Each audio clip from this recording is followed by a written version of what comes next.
More killings in Nigeria's Kaduna region in renewed sectarian violence blamed on Boko Haram. Just how much of a threat is this group to Africa's most populous country? Could this unrest spiral out of control? And is dialogue the solution? This is Inside Story.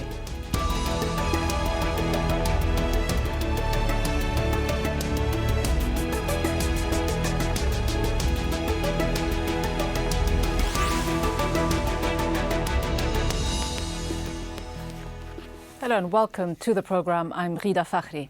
Security forces are patrolling Nigeria's northern cities after a series of attacks killed some 100 people. The latest wave of violence started after 3 churches were bombed on Sunday in Kaduna, a city which lies on the border between the Muslim north and the mostly Christian south. Boko Haram, the armed group fighting against Western influence, says it was behind Sunday's suicide attacks. The northern city is now under curfew, but people have complained about being trapped in their homes while the violence continues. While it was formed in 2002, Boko Haram carried out its first attack in 2009, killing hundreds in a series of attacks on police stations in Maiduguri. Nigerian security forces captured Boko Haram leader Mohammed Yusuf the same year. He later died in police custody. By 2010, Boko Haram had regrouped under a new leader and carried out a deadly attack in Jos on New Year's Eve, an attack that killed 80. Similar attacks continued throughout last year, culminating in coordinated bomb and gun attacks in November that killed around 150 people. The violence continued unabated, and on Christmas Day, a bomb attack on a church killed 42 worshippers. Boko Haram says it is responsible for the church attacks. This is some of what we know about the group. Boko Haram is a radical armed group based in Nigeria. It says it wants to wipe out any Western influence in the north of the country. The group also wants to create an Islamic state in the north. Though recent attacks involved bombings, their trademark has been to use gunmen on motorbikes to kill police, politicians, and anyone who dares to criticize the group.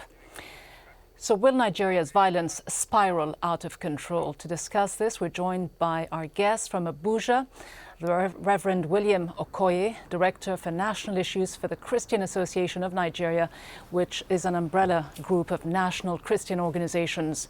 William Okoye was also a pastor to 2 former Nigerian presidents. Joining us from London, Alhaji Garba Sani from the Nigerian Muslim Forum UK. Alhaji Garba Sani was also the former chairman for the Foundation for Good Governance and Development in Nigeria.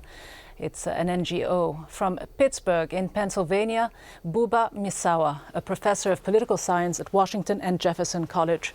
He's also an author and has written extensively on Nigerian foreign policy and West Africa. Welcome to you all. If I could begin with my guest in Abuja, Reverend William Okoye, how much of a problem then does the government in Nigeria have on its hands? How much of a threat does Boko Haram pose to that delicate sectarian balance in the country?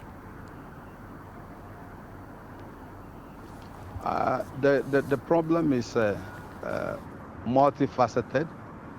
It's difficult to say how many in number the problems are, but the problems are serious. And government is fighting as much as possible to see what can be done to contain the threat and the attacks of this Boko Haram, as you've mentioned. Alhaji Garba Sani, how seriously is the government in Nigeria taking this threat? Because in some of his more recent comments, President Goodluck Jonathan seemed to dismiss the security situation in the country, saying essentially it was not so out of control as it is being portrayed, essentially that it is being exaggerated. Is it really? Well, it has always been the line of the government when issues of this happens to say we are on top of it. It is under control, and we soon deal with it and finish with it. And we have seen that in many instances and occasions. However, unfortunately, it hasn't in any shape or form materialized in real results, because this violence, this particular violence that happened in in Kaduna, is many of its kind, and Boko Haram has not emerged as an organization to fight Christianity or to fight Christians. However, This is now the focus.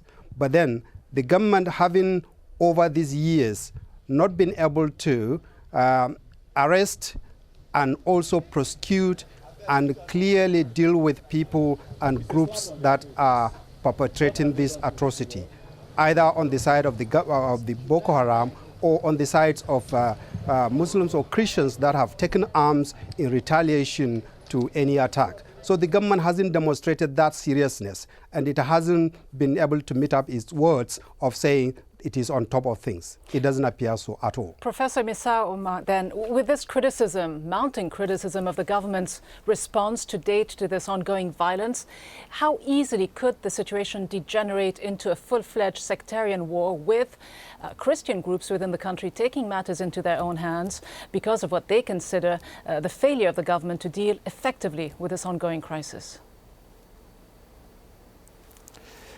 Well, indeed, I agree with the previous speaker that government failure, specifically in terms of policy in the past years, successive governments at different levels, both the federal, state, and local governments have failed to address the basic issues for the public, delivering services and all the other issues of poverty, inequalities that exist. So as a result of that, some of these problems have been exacerbated as such. And I think there is a legitimate reason to criticize the government for some of the inabilities that have been happening in Nigeria, leading to this crisis in recent history especially. I think with that said, the government, as the previous speaker stated, must be able to move towards a serious approach to these issues. The public is indeed very cynical about what has happened in the past 5, 10 years maybe. They feel incapacitated. For some reason, they feel government is not able to guarantee a kind of peace and stability for everyone in Nigeria. Some of the extrajudicial killings have led to further escalations to this crisis. But the basic fundamental issue of government guaranteeing stability and security for its people, irrespective of whether they're Christians or Muslims, has not been done. And that, I think, is a very serious indictment that a Nigerian public has imposed on the government. And the government ought to move towards a resolution of some of these conflicts, because in reality, people are, as you mentioned in your introductory part, people are dying and dying in large numbers, and the public is very scared and worried, and rightly so, because the violence, the revenge and cycle of violence is continuous, and no one is indeed guaranteed that. So I think the first move for the government is to provide the basic security guarantees for all its public. With that, I think the Nigerian public will move towards. Go ahead.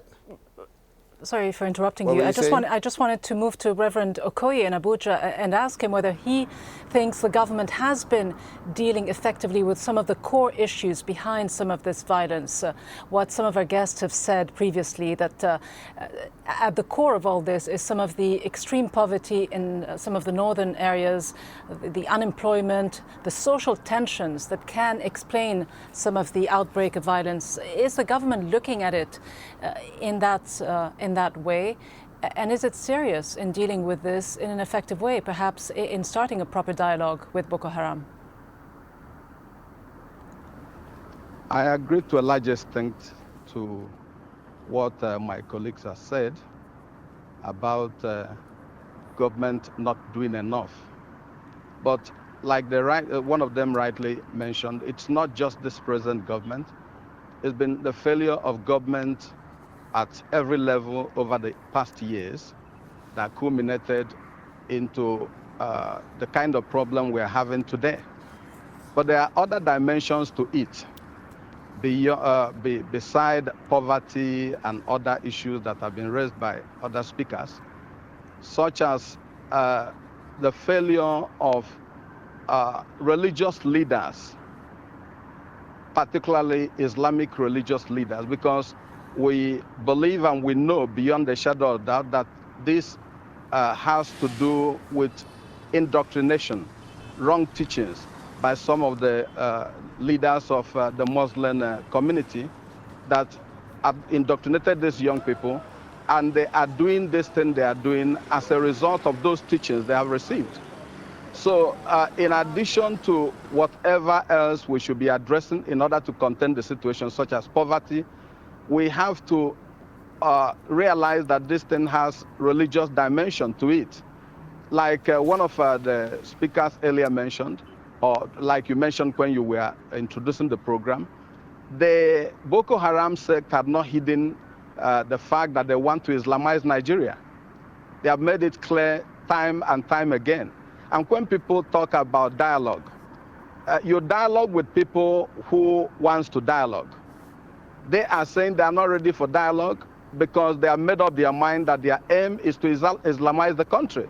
So on what basis are you going to dialogue with them? Alhaji So I Garba believe Sani, that there are other dimensions to it.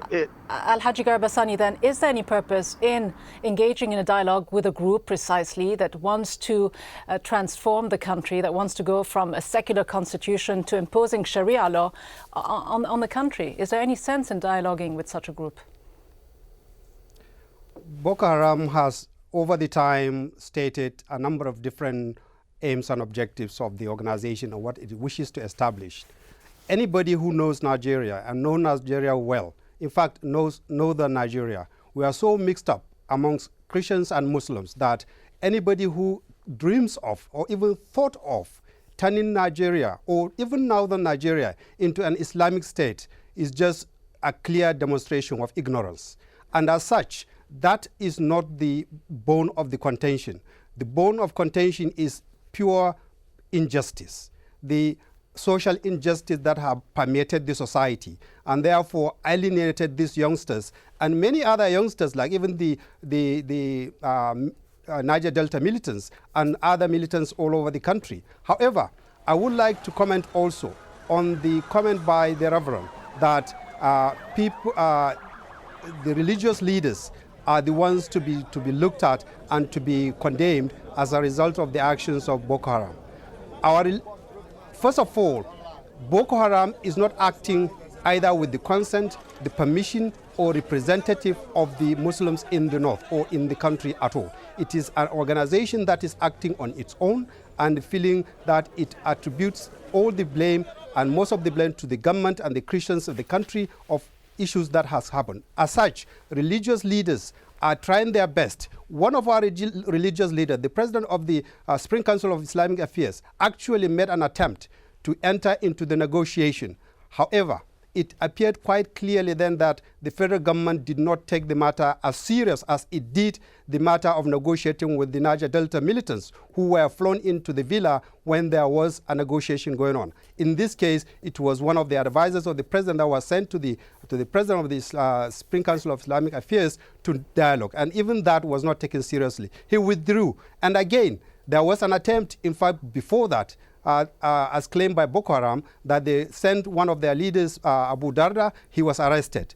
And as such, the government seemed to be more determined to use the military might in quenching this, which is rather counterproductive, and it has been demonstrated everywhere where this atrocity is being committed. And as such, dialogue, civilized and diplomatic way is the only way out of this. This chain of violence, retaliations, counter-retaliations has happened in just a week ago and will be happening more and more unless the situation is arrested and the situation of dialogue is entered in a genuine and really practical and responsible way, and not simply a rhetoric negotiation. Professor Misawa, then, can the government's policy of raids and arrests of Boko Haram leaders, of what people would call heavy-handed tactics, can that lead to any fruitful result? And is it really up to religious leaders to step in, to weigh in, and to try to bring the situation under control? Indeed, I believe, first, that negotiation is indeed a very good model for us to go in Nigeria. That being said, I think continuous arbitrariness by government, or any group for that matter, is not necessarily the best strategy. The best strategy, I think, is for the government to provide the basic security arrangements that can guarantee peace and stability for everyone, and at the same time pursue the element of negotiations with the warring factions. I believe the level of force that has been used in Nigeria has not necessarily led to anything productive in that matter. And this is a reality, it's not speculation. Even in the case of Niger Delta, as someone has mentioned, I talked about this before, the level of violence that was instituted by government did not necessarily lead to any peace process until the government indeed thought of the process of bringing these groups together and people agreeing that this is a model that we could pursue. How much violence do we need in Nigeria? Though, it is difficult to enter into a dialogue with a group that doesn't have a clear identity. Do you buy that argument? Is it difficult for the president to identify his interlocutors? No, I don't buy that argument. I don't buy the argument because of I don't buy the argument, and I think in many cases, maybe the president has not necessarily completely made that statement. It is assumed that he's saying that they are not able to negotiate, but I think the possibility of negotiating, and they have entertained that before. As someone has mentioned, I think we need to follow that with great seriousness, that it's not just a matter of statement or policy, but we need to pursue that policy in that direction, which is to create a stable situation for every Nigerian to be able to negotiate. Nigeria has gone through its dark stages. We had gone through a very serious civil war that almost destabilized our country, and we came out stronger after that, and I believe we should be able to do this again. It was a serious attempt to destroy the society. There is a serious attempt now to destroy the society, but the government negotiation has to be supplemented or complemented by our own local negotiations in the north, and the religious leaders committing to a dialogue, and all the political leaders in the north understanding the dangers of destroying thousands of lives of people in the north and the region as a whole. Reverend so I think Okoye, if we then, put it let me in a ask Reverend context Okoye, of a larger... if I can, what is the alternative then? Should the president engage in a serious dialogue? And I know that there have been attempts at negotiating with the group, back-channel negotiations that have taken place that haven't gotten very far, but should there be a very serious attempt, or does it risk alienating and angering much of the Christian community within the country that dominates much of the political landscape and much of business and the economy? Well, I think there's nothing wrong with dialoguing with any group that sincerely want to enter into dialogue with government. I'm not here to speak for the government, but I am saying that if Boko Haram is sincere and wants to enter into dialogue with government, and I don't think that there's any problem with that, if that will solve our problem, so far as it doesn't violate the constitution of our nation. I have no problem with that.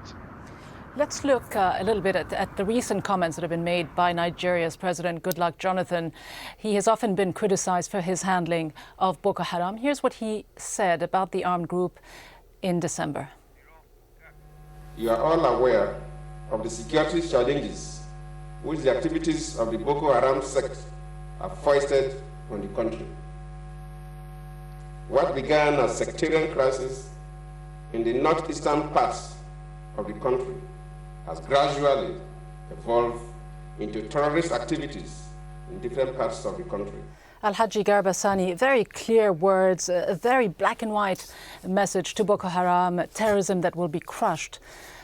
Do you think this kind of approach could backfire? What kind of effect will it have? Unfortunately, such statements have been made before by the former Inspector General of Police on his visit to Maiduguri, that Boko Haram will be a history in the next few days. And following that statement, he was followed to Abuja, and that's when we experienced the bombing of the police headquarters. And the leadership of the government and the security forces have been making such statements. And by and large, those statements are more inflammatory than really addressing the issue. The issue is more practical than rhetoric. And the rhetoric is what they seem to be hanging on. And therefore, the practical steps that require this issue to be resolved is very much clear. First of all, we have developed some kind of a culture of impunity that people of substance, what they call substance, that is people close to government or people in power or have some government influence, can get away with murder, can get away with the sort of violence and much more than that. And as well, there has been a number of bombings that could be assumed to be under the Boko Haram name, because Boko Haram name has now assumed a number of different facets. And a number of Christians have been identified, arrested, and clearly showed that they have attempted bombing churches. And also, there has been a number of arrests of even Boko Haram members themselves. Abu Darra is in custody, Kabir Yusuf is in custody, and a number of other arrests. In fact, those who extrajudicially killed the first leader, that is Mohammed Yusuf, are actually also still not prosecuted publicly. And therefore, that culture of impunity has to be dealt with. And that would restore some trust by the public in government. But at the moment, the trust in government is so low that whatever the government says about what it is doing and in this situation will just be taken with a pinch of salt. However, if it has taken serious action, considering what the failures that so far it has been accumulated, reach religious leaders, reach local leaders, and as well as be more serious in regards to negotiation, then this sort of rhetoric statements will be of no consequence and no need to make any rhetoric statements. Professor Misawa, how much faith is there really in the government's handling of this? Has the president said or done anything in recent months that can reassure people that this situation can be controlled? And just what message do you think it sends when President Goodluck Jonathan decides to, at the height of this latest spate of violence, to attend the UN Environment Summit in Rio instead of staying in the country and handling this issue? The attempt by government to push for negotiations, even though they had done it in a very cynical way, I believe gives hope to the public that at least something would be done in the near future. And my point is that indeed we need to hasten this process quickly. Both the general public in the north and the general public in Nigeria should come to the understanding that violence will not necessarily lead us anywhere, whether it's perpetrated by government or by different groups in Nigeria. In the very few moments that we have left with Reverend William Okoye, is there enough commitment? Is there strong enough leadership within Nigeria to take on this group, to defeat this group? How cohesive is it? How resourceful does it remain? And how much following does it have within Nigeria? I believe that, just like the previous speakers have said, that government need to do much more than they are doing.